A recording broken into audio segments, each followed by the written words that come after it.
వ్యక్తి మహేష్ రాశాడని కొంతమంది అనుమానం వ్యక్తం చేస్తున్నారు. అసలు ఫిలిమ్స్ హాల్ టికెట్లు బయట పెట్టండి. 562 మంది అపాయింట్మెంట్ ఆర్డర్స్ ఇచ్చారు. 500 అపాయింట్మెంట్ ఆర్డర్స్లో ఫిలిమ్స్ క్వాలిఫై అయ్యారా లేదని 562 హాల్ టికెట్లు మీరు బయట పెట్టండి.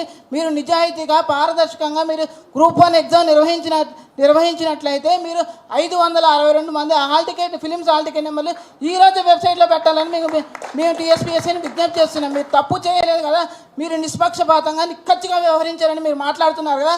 మీరు మాట్లాడినది నిజమైతే ఈరోజు మీ హాల్ టికెట్లు బహిర్గతం చేయండి. వ్యక్తిగతంగా ఒక్కరు పేర్లు కూడా మెన్షన్ చేయండి. ఏ స్టేట్ వాళ్ళు ఎంతమంది వచ్చారు ప్లస్ వాళ్ళు ఒక్క పేర్లు కూడా మీరు మెన్షన్ చేయండి. మీరు ఖచ్చితంగా నిర్వహించారు కదా, మీరు తప్పు లేకుండా నిర్వహించిన మేము అని మీరు అనుకుంటున్నారు కదా. మీరు అనుకున్నట్లయితే మీరు మెన్షన్ చేయండి.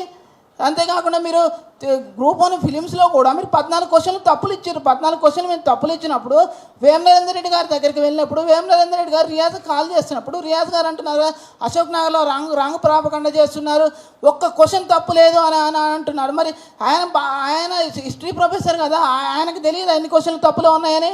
ఆ రోజు చూశారు కదా, అశోక్ నగర్ నుంచి ప్రాపకండ చేస్తున్నారు. తెలుగు అకాడమీ బుక్స్ ప్రామాణికం కాదన్నప్పుడు మరి తెలుగు అకాడమీ బుక్స్ ప్రామాణికం కాదు, వికీపీడియా ప్రామాణికం అంటున్నారు. మరి నెక్స్ట్ మీరు నోటిఫికేషన్ ఇస్తే ఏ బుక్స్ ప్రామాణికమో ముందు మెన్షన్ చేయండి. మీరు నోటిఫికేషన్లోనే మేము తెలుగు అకాడమీ బుక్స్ తీసుకోము, ప్రైవేట్ ఆథర్స్ బుక్ ప్రామాణికంగా తీసుకోము, మేము వికీపీడియానే ప్రామాణికంగా తీసుకుంటాం, మీరందరూ వికీపీడియా చదువుకోండి ముందుగా అనౌన్స్ చేయండి. అనౌన్స్ చేసినప్పుడు మేము కూడా అదే సోర్స్ వెతుక్కుంటాం ఇక బుక్స్ కరెక్టా కావా అనేది. అంతేకాకుండా మీరు తెలుగు భాష సంస్కృతివేత్తలు ఎక్కడికి వెళ్ళారు మీరు? ఈరోజు తెలుగు అకాడమీ ప్రామాణికం కాదంటున్నారు. తెలుగు భాష ప్రామాణికం కాదన్నప్పుడు మీరు భాషావేత్తలు ఎక్కడికి వెళ్ళారు? మీరు భాషావేత్తలు ఆలోచించుకోవాల్సిన అవసరం లేదు. అసలు తెలుగు భాష ప్రామాణికం కాదన్నప్పుడు తెలుగు అకాడమీ ప్రామాణికం కాదన్నప్పుడు 1960 నుంచి తెలుగు అకాడమీ పుస్తకాలు ప్రామాణికంగా తీసుకుంటున్నారు. ఈరోజు మీరు వచ్చి తెలుగు అకాడమీ ప్రామాణికం కాదంటున్నారు. మరి అదే జేఎల్ ఎగ్జామ్ పెట్టినప్పుడు జేఎల్ ఎగ్జామ్ తెలుగు అకాడమీ ప్రామాణికమని మీరు ఈరోజు సుప్రీంకోర్టులో అఫిడవిట్ ఇచ్చారు. మరి గ్రూప్ 1 ఎగ్జామ్కి తెలుగు అకాడమీ ప్రామాణికం కాదన్నప్పుడు మరి జేఎల్ ఎగ్జామ్కి ఎలా ప్రామాణికం అవుతాయి? ఇక్కడ మీరు తప్పు చేస్తున్నారనేగా అర్థమవుతుంది. ప్రతి ఎగ్జామ్లో మీరు తప్పులు చేస్తున్నారు, మొదటి నుంచి తప్పులు చేస్తున్నారు. నోటిఫికేషన్ ఇచ్చిన దగ్గర నుంచి ఈ అపాయింట్మెంట్ ఆర్డర్స్ వరకు మీకు కావాల్సిన వాళ్ళకి ఇచ్చుకోవాలనుకుంటే ఒక 10-15 ఇచ్చుకోండి, మేము అందరం అభ్యంతరం వ్యక్తం చేయట్లేదు కదా. అసలు మొత్తం సిస్టమ్నే తప్పు చేసుకుంటా మీకు కావాల్సిన వాళ్ళకి ఉద్యోగాలు ఇచ్చుకుంటా అంటే తెలంగాణ భవిష్యత్తు మీకు అవసరం లేదా?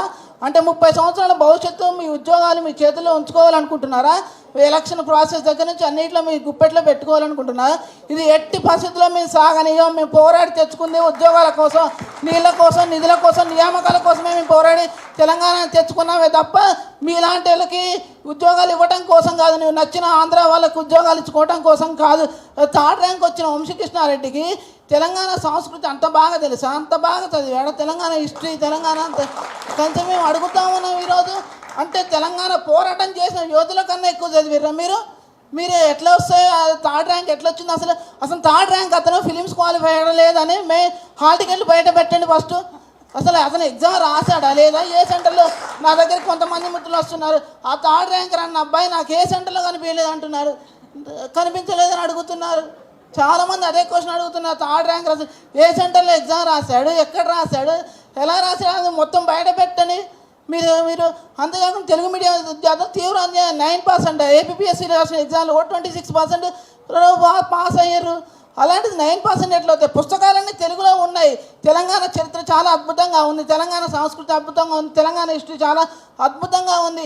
ఇంగ్లీష్ మీడియం విద్యార్థులు కూడా తన భాష అందరికి అవకాశం ఇద్దాము. చాలా థ్యాంక్ యూ. నాకు డౌట్ ఏమొస్తుందంటే ఈ రౌండ్ టేబుల్ అయ్యే లోపల రేవంత్ రెడ్డి గారికి ఇంగ్లీష్ ఎగ్జాము, గ్రూప్ 1 ఎగ్జాము అన్నీ రాపించినట్టున్నామ్మా. కానీ ఆన్ సీరియస్ నోట్, ఇంత సీరియస్ అలిగేషన్స్ వచ్చినప్పుడు ఖచ్చితంగా బాధ్యత తీసుకొని ముఖ్యమంత్రి గారు స్పందిస్తే బాగుంటుంది.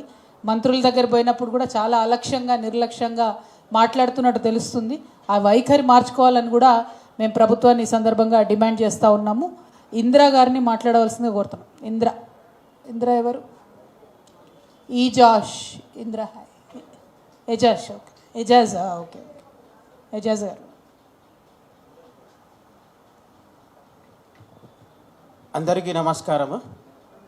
వేదికను అలంకరించిన ఎమ్మెల్సీ కల్వకుంట్ల కవిత గారికి, పెద్దలు, అధ్యాపకులు, ఉపాధ్యాయులు, నిరుద్యోగ మిత్రులు, మీడియా మిత్రులు అందరికీ పేరు పేరున ధన్యవాదాలండి. ఇంతవరకు తెలంగాణలో ఒక వ్యాక్యూమ్ క్రియేట్ అయిపోయింది, ఒక శూన్యత. ఎలాంటి పోరాట పటిమ, ఎలాంటి ఉద్యమాలు ఏం లేవు. ఎందుకంటే 2014కు అంటే ముందు బీభత్సమైన పోరాటాలు చేసినాం. తర్వాతకి తెలంగాణ వచ్చింది, చేసుకొని పండుకున్నాం. నిజం చెప్తున్నా, ఒక తెలంగాణలో ప్రెస్టీజియస్ పోస్ట్ గ్రూప్ 1, దీంట్లో భారీ కుంభకోణం జరిగింది. ఖచ్చితమైన ఆధారాలు మేము కోర్టుకు సబ్మిట్ చేసినాం. స్టిల్ వాటిని పక్కన పెట్టి ఎక్కడో శిల్పకళా వేదిక, గతంలో ఆయన ప్రతిసారి ఏంటంటే బీ ఫార్ములు ఇచ్చే అలవాటు ఆయనకి. అట్లనే గ్రూప్ 1 నియామక పత్రాలు ఇస్తుండు. ప్రతిసారి ఏంటంటే ప్రతిపక్ష వాళ్ళు చాలాసార్లు చెప్పాయి, ఎవరో కన్న కొడుక్కి నా కొడుకు అని చెప్పున్నట్టు. గత ప్రభుత్వంలో వచ్చిన నోటిఫికేషన్లు ఈయన వేసిండు.